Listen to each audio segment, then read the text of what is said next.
Hey guys, welcome back on PSP Workshop. My name is Pierre-Luc Lafrenière and I'm working for PSP Ottawa, currently based at 455 Boulevard de la Carrière in Gatineau. Today I'm going to talk about the power clean movement pattern. So what we want to know today is what is a power clean and what does it involves. We want to go over why the power clean can be efficient for our CAF members. I'm going to demonstrate every single step that needs to be taken in consideration in the movement pattern. So we'll go over the starting position, the first, the second, and the third pull, and we're going over the receiving and the recovery of the bar. And lastly, we're going to talk about some alternative that can be used in our fitness class so that you can improve your power cleans to have better results in your force test. So by the way, just gotta make sure that this video has been recorded in the COVID time, so I will have every material close to me, but know that I'm alone to do this video, so bear with me guys, and I hope you enjoy this video. Alright, so what is a power clean and what does it involve? So the history of the power clean comes from the clean and jerk movement pattern in Olympic lifting. So the clean part is the action of doing 3 pulls into a violent hip extension that will result in receiving the bar into a front rack position with the knee at 90 degrees or higher. It does involve a proper grip, good receiving position, and also a good transition. So I'm going to go over the movement so that you can know what movement I'm talking about. So you'll be in position, and then you're going to execute the movement, and that's a power clean. So I'm going to go over every single detail that you need to know in order to perform a proper power clean in your classes. Alright, so we'll go over the involvement that needs to be taken care of whenever you do a power clean. So first of all, the proper grip. This is where it all starts. It starts from the ground, and you need to make sure that you have a pre-established grip for yourself. So what we want to know is that we want to have at least half a fist from your shoulder for your front rack position. So that means whenever you're going to lift your elbows up, this will allow you to have a proper stance in your front squat and also in the jerk. So you won't have to move your hands more than one time whenever you do it. Okay, so knowing that, when we go into the receiving position, we're going to take care of some major requirements that needs to be taken care of at the beginning. So first of all, we need to know that first a proper deep squat needs to be addressed. So whenever you're going to jump and land under the bar, you should be able to squat down and keep also a spinal extension, just like I do. We don't want to have a spinal flexion because this will allow people to get hurt while they cannot allow themselves to have their elbows high enough. Also, spinal extension is also needed when people are into a hip flexion. So that means almost the starting position. So once again, we don't want to have a round back. We want to focus on opening the chest and making sure that we have a nice spinal extension. What also needs to be taken in consideration is a proaction without a spinal flexion. So that means the bar should sit on your shoulder whenever you do a front squat. So that means you don't have to hold the bar with your hands, knowing that this will hurt you more than do good. So this is where we want to make sure that core is nicely engaged. I'm pushing the bar up so that the bar ends up in the peak of my muscle and almost in my throat. So for people who are saying that they feel that they lose breath or feel that they get dizziness. That may be the reason why the bar is so close. And we want to be comfortable to be doing that because it will allow you to have the proper pattern of the squat. So whenever you're doing it, if you want to make sure that you have a proper squat, you can do what we call a Frankenstein squat. So this way you can protract your shoulders up while keeping a nice spinal extension. Squat down, keep your bar in line, squat back up. So this can be performed before actually going into the squat, the squat itself. Now, what we're going to go into is also a good transition. So that means from a mid-hang position into the receiving position. So there's a few steps right here that I will go over and make sure you guys understand properly. All right, so now we go over the good transition. So that means we start from a jumping position. So knowing that you'll be starting this practice in a mid-hang position, that means it will be around the upper thigh. This is where we're going to focus on flexing the hips and going into the hip extension that needs to be addressed whenever you're going to clean. Just know that in the triple extension that has been covered in the snatch movement pattern, we want to focus on the ankle flexion, the knee extension, and also the hip extension in order to let the barbell move in a straight path as much as possible. Of course, whenever you're going to practice this exercise, you're going to bring your hips back and jump forward to make sure that you get that feeling of bringing the bar up. Once again, be careful because we don't want you guys to actually jump in the exercise, but know the feeling of bringing that power output into the power clean. Then again, once this is understood, we're going to go into the front rack, which I've talked previously. So front rack, once again, elbows up, nice protraction of the shoulders, the bar sitting next to my throat. Very important to know that, so that you do a proper front squat, okay? And the transition itself is a practice of clean movement. So the actual movement that needs to be addressed to bring the bar into a front rack position. So from there, we need to think about first the tall muscle clean, which consists of starting with the bar at the hips level. So what we want to do is to retract the shoulders, make sure that our knees and our hips are into an extension, shoulders are slightly behind my hips. I'm going to pull back and place myself into a front rack position. So this way the bar is sitting in the peak of my muscle and also sitting next to my throat. Then we're going into a scarecrow clean, which consists about doing an upright row, and the bar will end up at the chest level. So from here, hip extension, knee extension. You can also go into an ankle flexion, drop down, bring it back up, replace yourself. So we want to make sure that this transition goes well during the whole movement. Once you understand the muscle clean, you'll be able to practice the mid-hang power clean. So from there, tall power clean. So we start at our hips. We want to shrug the bar, make sure our hips are in extension, knees in extension as well. On your toes, drop down, regroup, okay?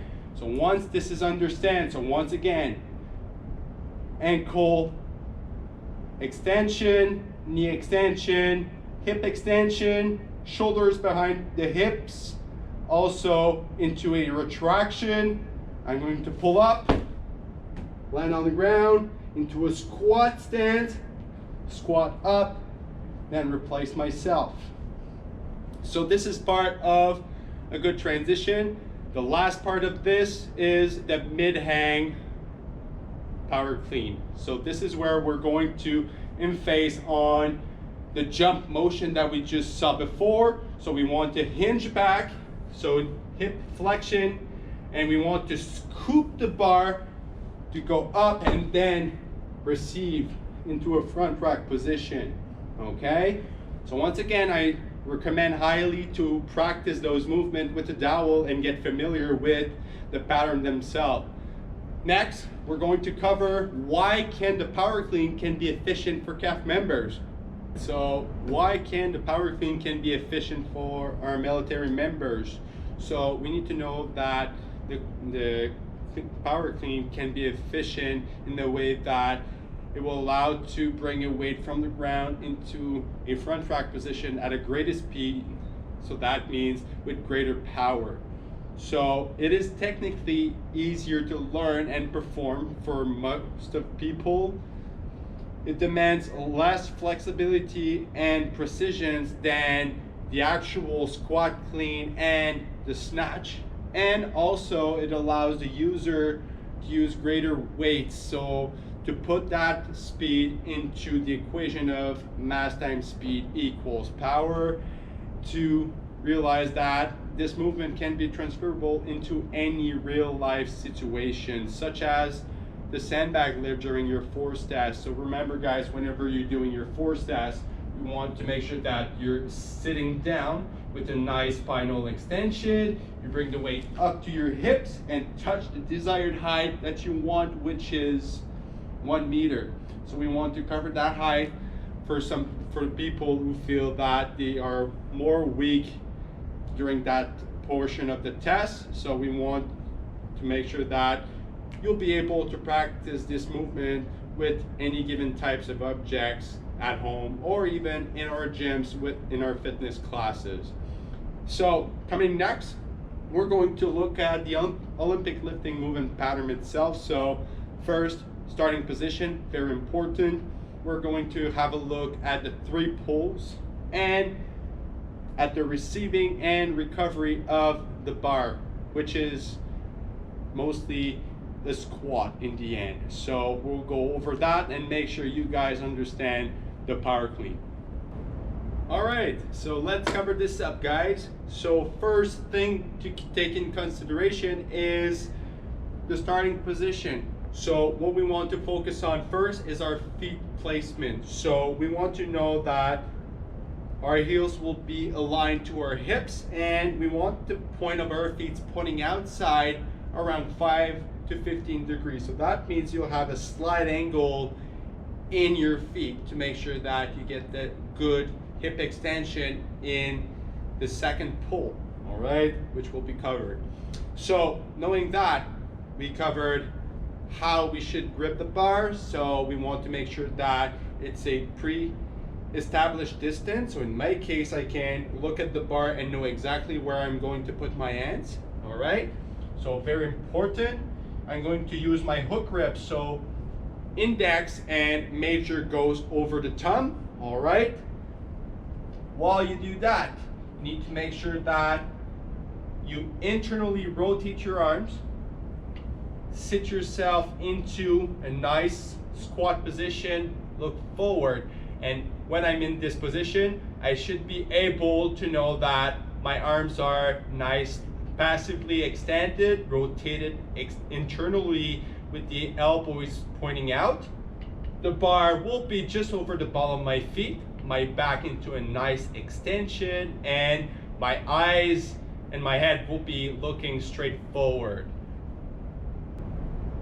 Now, we'll cover the first part of the pull. So first pull is the one pull from the ground to the upper thigh. So we want to make sure that whenever you're into position, as just stated before, good starting position. And what we want to perform here is a deadlift where you're able to bring the bar into the right position. So once again, we focus on the proper position. We're going to push against the ground the hips, shoulders, and the bar are always aligned. Going to pull to the mid-tight and regroup at the end with a nice leg and hip extension. So what needs to be covered right here? There's 3 pause position that needs to be taken care of at the beginning in order to perform the proper first pull. So first off is 1 inch above the ground. So we're going to bring the bar 1 inch above the ground into the halting deadlift. Second position will be at knee height. Once again, my hips, my elbow, my shoulders, and the bar moves at the same time. And from there, I'm still pulling up with the shoulders over the bar so that I can scoop the bar and finish my hip extension. And from there, I can regroup by doing the reverse movement and bring it back down while looking forward. So up to the mid-tight, regroup, flat feet, legs into a straight path. We want to make sure that our knees are into extension, hips are in extension, shoulders slightly behind the hips so that they're ready to go into the second pull. All right. So once you understand how to perform this movement, you can erase the first 2 steps of the pause position. So you're going to perform the halting clean, which is 1 inch from the ground, pull to the knee, pull to the upper thigh, and up. And now we're going back down without stopping. Down, there, and up, so that we understand the pattern of the first pull. So once again, we want to focus on having the proper path for the bar in our first pull. Second, we'll focus on the second pull. Second pull, what we want to know is that this is the bulk of the acceleration of the movement. So knowing that the bar is basically into the upper thigh position, we want to help ourselves with the knee scoop that will happen to keep the bar as close to us whenever we're going into that full extension. So once again, we don't want to bounce the bar against us and hit as it will go away from our straight path that we want to keep. So what we want to go is that jump variation at the beginning that I've showed you just makes you realize that you need to pull the bar up, bring your foot into a plantar flexion, knees into an extension, hips slightly hyperextended while I keep my shoulders retracted. So this is where you guys are going to do the transition from the first pull into the third pull, where you're going to have to pull yourself under the bar. And it's very important that speed is the key to the acceleration and the elevation of the bar. So whenever you're going to do that movement, you have to be way faster than in your first pull. So slow at the beginning and faster after to bring the bar up as fast as you can. Next, we're going to cover the third pull, which is one of the most important phase of the movement, because you have to jump and go under the bar to receive it into a front squat position. So in that third pull, what's really important to know is that now that we've taken the first and the second pull in consideration, we have now accelerated the bar as much as possible to be able to jump under the bar and pull ourselves in that position in order to receive the bar. So what happens in that motion is, while you're into that triple extension, so ankle plantar flexion, knee extension, slightly hyperextended hips, you're going to need to viciously pull the bar to your chest And from here, you're going to rotate, bring your elbows to the side in order to rotate in to receive the bar into a front rack position. So from there, really important once again, get that hip extension. You're going to pull aggressively to your chest level and release the pressure that you just created from your toes as well. So this is where you're going to receive the bar and make yourself efficient in that change of direction. So this is where the athlete will come into the pulling part into the front squat part, which is the last part that we're looking at in this movement pattern.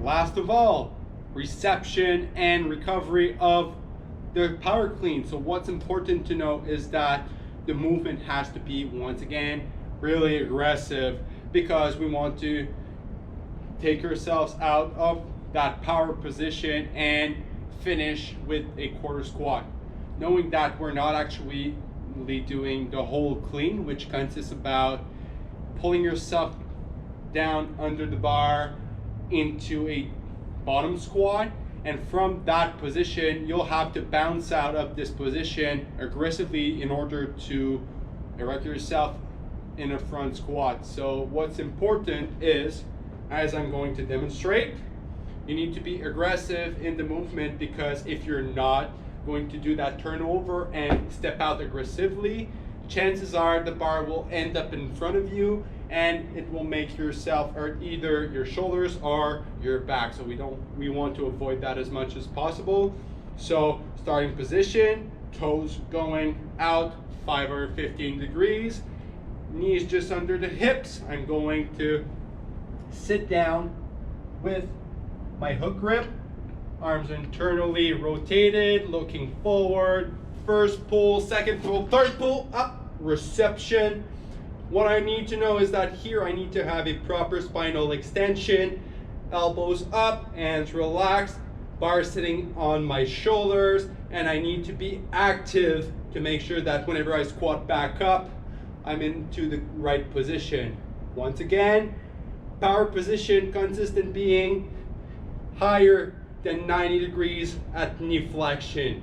If you've done the clean, you would have finished into the squat position. So once again, chest up, elbows high, bar resting on the shoulders, and stand back up to finish the movement. So the aggressiveness of the movement needs to be on point to make sure that you get out of that squat as fast as possible. So in the next part of this presentation, which is the last part, I'm going to cover some alternative that you can do in order to practice yourself for your sandbag lift and the force test. Last part of this presentation, what are the alternatives that can be used in order to practice our power cleans? So in our fitness class with PSP, we are actually putting lots of power cleans into Infaces to make sure that you guys are able to perform a proper sandbag lift. So you can either practice it with a slam ball. Slam ball, pretty easy to use. What we need to know is, once again, the weight will remain close to the ball of the feet. So that means inside your feet. You'll be into the squatting position. So nice spinal extension, looking forward, arms fully extended with the elbows pointing outward. And what we want to do is do the same step. So first step, second step, and reception of the ball as aggressive as it can be. All right, so that is the first alternative. Second one, we'll go over the kettlebell, which is basically the same motion once again. So we want to keep that weight in line with the ball of our feet, arms internally rotated, squat position, looking in the front. But now when you're going to pull over here, what we want to achieve is the reception and slides our hands on the handle so that we receive the kettlebell into a goblet squat. So here's a demonstration. You'll be in position and up, reception, Once again, we want to take in consideration the aggressiveness of the movement to make sure that the object travels as fast as possible. The last one, you all know this one, is a sandbag. So this is where it's going to be handy for some of you. So, you know, when you're in position, let's say I'm going to aim that height of the wall.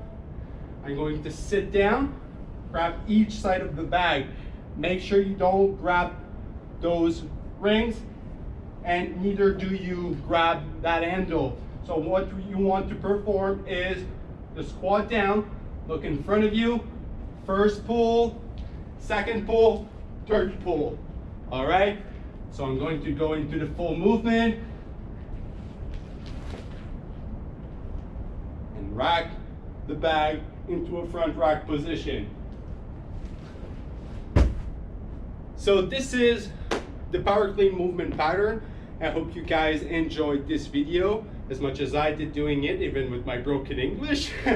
So if you like that video, just click that like button, subscribe to our channel, and if you have any question related to fitness to address to our fitness instructor, do not hesitate, we're there to help you. Have a good one.